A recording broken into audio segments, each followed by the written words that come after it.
Jaynagar live में आपका स्वागत है।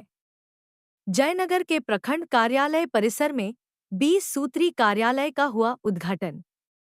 मधुबनी जिला के जयनगर प्रखंड कार्यालय परिसर में 20 सूत्री कार्यालय का उद्घाटन खजौली विधानसभा के विधायक अरुण शंकर प्रसाद, बीडीओ राजीव रंजन कुमार, मुख्य पार्षद कैलाश पासवान, 20 सूत्री के अध्यक्ष उद्धव कुंवर, उपाध्यक्ष राजकुमार सिंह, प्रमीला पूर्वे, हरिश्चंद्र शर्मा, सूरज गुप्ता, विकास चंद्रा, प्रदीप पासवान, राम कुमार सिंह, सुधीर गुप्ता, किशुनदेव सहनी, मनोज सिन्हा, मोहम्मद शकूर, गोपाल सिंह, पंकज राठौर सहित अन्य ने संयुक्त रूप से फीता काटकर किया।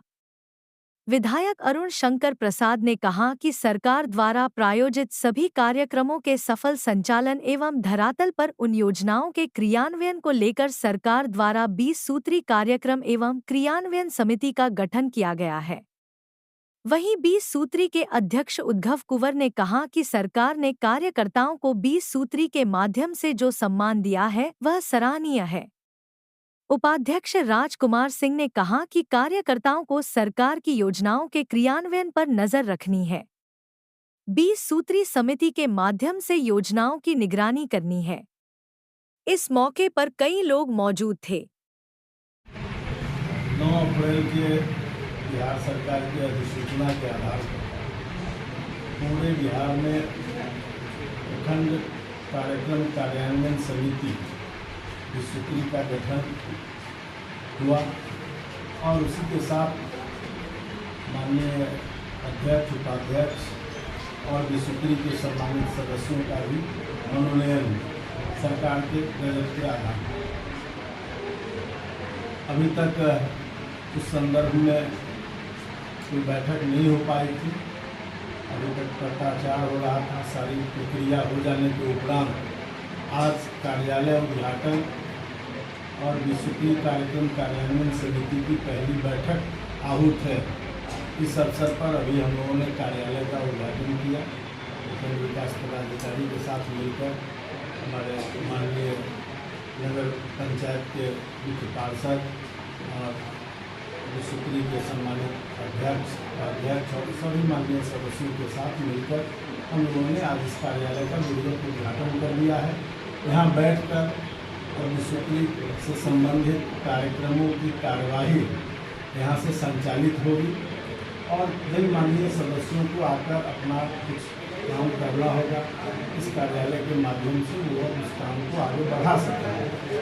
अभी बिहार सरकार की ओर से सूत्री में जो 20 बिंदु है उसमें से अभी 2 ही विषय पर फोकस किया गया है आज की बैठक, पहली बैठक के लिए। और सरकार ने ही उस एजेंडा को तय करके भेज दिया है जिसमें समग्र भीम कार्यक्रम जो चल रहा है अभी वो, और एक महिला सशक्तिकरण के लिए महिला संवाद कार्यक्रम, इन 2 विषयों पर आज की बैठक आहूत की गई है। उसके साथ साथ हम लोग अन्य में बाकी अगर सूत्री से संबंधित कोई भी विषय होगा तो आएगा, फिर उसका अनुपालन प्रतिवेदन अगली बैठक में प्राप्त होगा। फिर उस पर निरंतर कार्रवाई होती रहेगी। अभी तक 3 बैठक चुनाव के पहले संभावित है कि सूत्री कार्यक्रम समिति का हो जाना चाहिए। इसी आधार पर ये कार्यक्रम चलेगा। ये बनाने के पीछे सरकार का हेतु ये है कि हम गरीबी उन्मूलन जैसे मुख्य बिंदुओं पर फोकस कर सकेंगे और इसी को ध्यान में रखकर गरीबी और बेरोजगारी जैसे कार्यक्रमों को ध्यान में रखकर सूत्री कार्यक्रम कार्यान्वयन समिति का गठन भारत सरकार ने भी किया था और उसी के आधार पर बिहार सरकार भी इसको समय समय पर करती है। विघटन भी होता है, फिर उसका पुनर्गठन होता है और इसी तरह से चल रहा है। 2006 में जब बिहार में पहली बार बहुत लंबे अरसे के बाद सूत्री समिति का गठन हुआ था तो संयोग से मैं ही पहला उस समय उपाध्यक्ष बना था इस मधुबनी जिले का।